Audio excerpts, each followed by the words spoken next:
আপকি আদালতে কপিল দেবের ওপরে অভিযোগ হলো যে ইনি শুধুমাত্র নিজের কথাই চিন্তা করেন।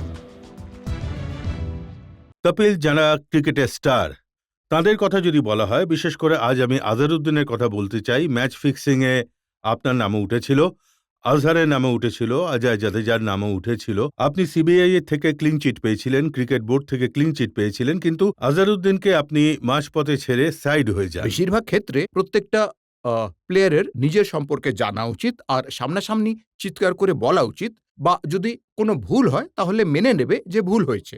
আর আমার এটা মনে হতো যে আমি এটা জানতাম যে আজহার ভারতবর্ষের জন্য যেটা করেছে সেটা অন্য কোনো প্লেয়ার করেনি। যার ওপরে দোষ ছিল সেটা আমরা শুধুমাত্র অনুমান করতে পারি, ভাবতে পারি। লোকজন সমালোচনা করছিল, কিন্তু আমাদের কোনো কিছু নিয়ে গ্যারেন্টি ছিল না। তাই আমি এই জন্য ওর পাশে ছিলাম, কারণ যতদিন পর্যন্ত প্রুভ না হয় ওকে দোষী সাব্যস্ত করার কারো কোনো অধিকার নেই। আর কপিল, আজ ক্রিকেট কন্ট্রোল বোর্ডের ওই সময়ের অফিসিয়াল জয়বন্ত লেলের স্টেটমেন্ট আমি দেখেছি। উনি বলেছেন যে আজহারের সঙ্গে অন্যায় হয়েছে। উনি বলেছিলেন যে আজহার কোনো রকম দোষ করেননি। উনি বলেছেন আজহারের ওপর লাইভ ব্যান লাগানোটা ভুল হয়েছিল। আমার হাসিও পাচ্ছে আর রাগও হচ্ছে যে একজন মানুষের জীবন নষ্ট হয়ে গেছে, আর আজ আপনি একটা কথা খুব সহজেই বলে দিচ্ছেন যে হয়তো ওর এতটা দোষ ছিল না। উনি বলেছেন যে উনি বেশি শাস্তি পেয়েছেন। উনি বলেছেন যে উনি শুধুমাত্র ফোনে কথা বলেছিলেন বুকির সাথে, যেটা অপরাধ নয়। উনি বলেছেন আজহার কোনো টাকা নেয়নি। আজ এতগুলো বছর বাদে এই সমস্ত কথা আজহারউদ্দিনের সম্পর্কে বলা হচ্ছে। হ্যাঁ, আমি তো বলবো যে আজহারউদ্দিন যতটা দেশের সেবা করেছেন, আজ ও একটু অন্তত আরামে ঘুমোতে পারবে, মানে একটু শান্তিতে ঘুমোতে পারবে। কারণ এই সমস্ত জিনিসই একজন প্লেয়ারকে একটা নিজস্ব আলাদা চরিত্র দেয়। কিন্তু যেসব লোকজন প্রথম অভিযোগ জানিয়েছিল, শাস্তি দিয়েছিল, আজ ওনারাই অন্য কথা বলছেন। ওদের কি বলবেন আপনি? কি বলবো, ওনারা নিজেদের মুখটা গিয়ে আয়নায় দেখুন আর বলুক যে আমরা কি অন্যায় করিনি। আর কি বা বলতে পারি। এখন আজহারউদ্দিনকে আপনি কি পরামর্শ দেবেন যখন বিসিসিআই ওনাকে সম্মান দিতে চায়? বিসিসিআই এর ফর্মার অফিসিয়াল বলেছেন যে আপনি কিছু করেননি, ভুল শাস্তি দেওয়া হয়েছিল। দেখুন, একজন বড় ক্রিকেটার হিসেবে আমি খুশি যে এরকম কিছু হওয়ার, এরকম কিছু দেখার বা শোনার সুযোগ পাচ্ছি। এখন এইটাই বলতে পারি যে ক্ষমা করে দাও ওদের, কি আর করা যাবে। যারা অভিযোগ করেছে ওরা যদি বলে যে অনেক বড় অপরাধ, তাহলেও ওদেরকে ছেড়ে দেওয়া হোক। একজন বড় প্লেয়ার এটাই করতে পারে। কপিল, অনেক রকম অভিযোগ আছে এই ক্রিকেটারদের তরফ থেকে, যারা এটা বলে যে কপিল আমাদের পাশে ছিল না। আজহারের তরফ থেকে, অজয়ের তরফ থেকে ওদের মনে হয়েছিল যে কপিল পাজি ওদের পাশে খুব দাঁড়াবে। সহজেই বলে দিল যে আমি আজহারউদ্দিনের পাশে ছিলাম না বা অজয় জাডেজার পাশে ছিলাম না। আর আমি মনে করি যে ভারতবর্ষে যদি আমি ওদের পাশে না থাকি তাহলে অন্য কেউ ওদের পাশে দাঁড়ায়নি।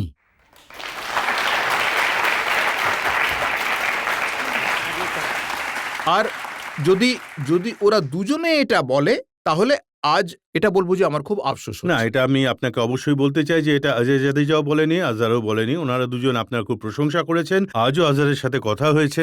উনি বলেছেন কপিল আমার পাশে অবশ্যই ছিল, কিন্তু ইমপ্রেশন এটাই হয়েছিল যে উনি আটকে থাকলেন আর আপনি বাইরে বেরিয়ে এলেন। দ্য অনলি থিং ইজ যে ওদের নিজেদের লড়াই নিজেদেরই লড়তে হবে। প্রতিটা মানুষকে নিজের লড়াই নিজেকে লড়তে হয়। যদি হয়ে থাকে তাহলে আপনাকে সামনে আসতেই হবে।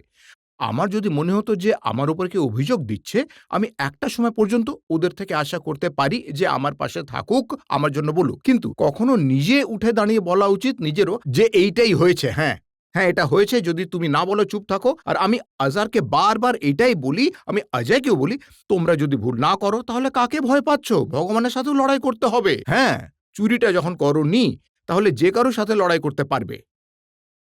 এটা আমি মনে করি, এটাই আমার স্টাইল, এটা আমার চিন্তা, আর এটাই আমি বলার চেষ্টা করতাম। কিন্তু যদি আমার চিন্তা ভাবনা কারোর পছন্দ না হয় তাহলে এটার মানে এটা নয় যে আমি পাশে ছিলাম না বা ওকে পরামর্শ কোনো রকম দিইনি। এটাই চিন্তা শুধু ভাবনা আমার পছন্দ নয়, ওনার তো এটাই বক্তব্য যে যতটা ভালোভাবে কপিল দেব বলতে পারবে, যত জোর দিয়ে কপিল দেব বলতে পারে। আজহার বলেন আমি তো কম কথা বলা মানুষ, আমি তো বলতেই পারি না। আমাকেও লোকজন এরকম বলতো যে কপিল দেব কথা বলতে পারে না। কিন্তু যখন আপনার উপরে এত বড় অভিযোগ দেওয়া হয় তখন কথা ভেতর থেকে বের হয়। কোনো প্রয়োজন লাগে না সেটার। ওই শব্দ, ওই কথাগুলো যা ভেতর থেকে বের হয়, আর সেগুলো কিন্তু বেশ চিৎকার করেই বলতে হয় যদি আপনি সত্য হন।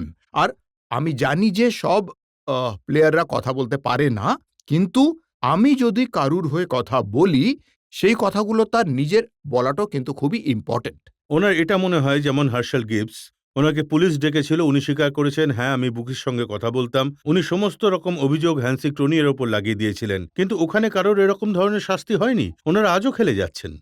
আই থিংক এটা আমাদের নিজেদের ক্রিকেট বোর্ডের উপর নির্ভর করে। আমাদের ক্রিকেট বোর্ড বলেছে যে আই থিংক ওদের রেজাল্ট বেরোনোর আগে মিডিয়া ওদের অপরাধী বানিয়ে ফেলেছে।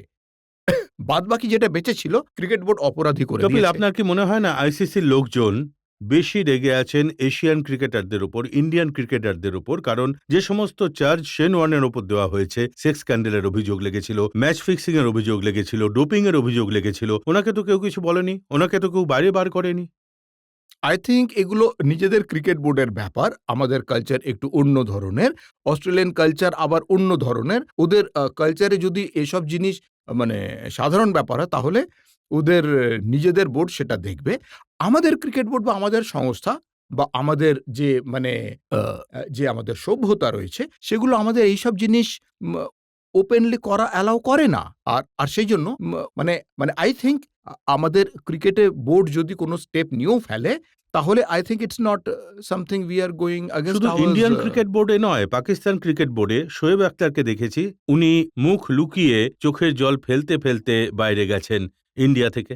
আই থিংক শোয়েব আখতার খুবই বড় একজন বোলার। উনি পাকিস্তানে মানে বেশ ভালোই খ্যাতি অর্জন করেছেন, বিশ্বখ্যাতি অর্জন করেছেন। কিন্তু যখন এই ধরনের কথা ওঠে তখন ক্রিকেটার হিসেবে আমার বেশ অদ্ভুত লাগে, রীতিমতন লজ্জা বোধ হয়। এরকম হওয়া উচিত নয়। আপনি কি এটা বিশ্বাস করেন যখন শোয়েব আখতার বলেন যে আমি নিরপরাধ, আমি কোনো রকম ডোপিংয়ে? আমি ওনার উপর কোনো অভিযোগও দিইনি। আমি ওনাকে কোনো ক্ল্যারিটিও দিচ্ছি না। আই থিংক এটা তো আইসিসির লোকজন বা ওদের নিজেদের বোর্ডেরই মানে করা উচিত। আমার তো কোনো যোগ্যতাই নেই যে ওকে আমি শাস্তি দিতে পারবো। কিন্তু মিডিয়া যেটা বলেছে বা যেটা হয়েছে ওটা হচ্ছে আমি শুধুমাত্র সেটা পড়ি, সেটার ভিত্তিতে আমি আ আমার চিন্তাভাবনাগুলো প্রকাশ করি যে এটা হয়তো মিডিয়া তো হয়েছিল। এটাও বলে যারা এশিয়ান ক্রিকেটার তাদের সাথে অন্যায় হয়েছে। ইনজাম আহমেদ তো এটা অভিযোগ যে উনি যতবার শাস্তি পেয়েছেন ততবার শাস্তি না দিলেও হতো। আই থিংক কেউ একজন যখন শাস্তি পায় তখন ও চায় না যে ওকে শাস্তি দেওয়া হোক। আ কিন্তু ভুল তো করেইছে। আর প্লেয়ার যদি ভুল করে তাহলে শাস্তিও দেওয়া হয়। হয়তো প্রত্যেকটা মানুষের মনে হয় যে সেই সময় সে কোনো বড় ভুল করেনি।